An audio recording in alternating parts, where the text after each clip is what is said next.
যদি কেউ কম্পিটিশান করতে চায় শহীদ মিনারেই ডাকুক, তাহলে বুঝে যাবে ছাপাচ্ছে কিনা, আর না হয় ব্রিগেডে ডাকুক, তাহলে বুঝে যাবে। আর তবে এতটুকু আমি জানি, নওশাদের অত গাঁটের তেজ নেই যে কাউকে গাড়ি ভাড়া দিয়ে নিয়ে যাবে। আমি ওকে ছোট করছি না, আমার তো ছোট, বড় হিসেবে বলছি, আমি ওকে দিই ওর মানে এইসব পার্টিতে চলে, ও যেটুকু মাইনে পায় ওটাও পার্টির পিছনে দিয়ে দেয়। কথা বুঝে আসছে? যদি বলেন খাই কি, খাবার জন্য ওর বাপ এখনো বেঁচে আছে, কথা বুঝে আসছে?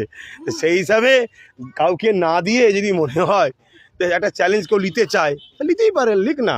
আমি তো রাজ্য সরকারকে চ্যালেঞ্জ দিয়েছিলাম, বিনা হুমকি বিনা গাড়ি দিয়ে রাজ্য সরকার ব্রিগেড ডাকুক, আর আমি একা ডাকবো। যদি ডবল লোক না করতে পারি তাহলে যা শাস্তি দেবে তাই মেনে নেবো।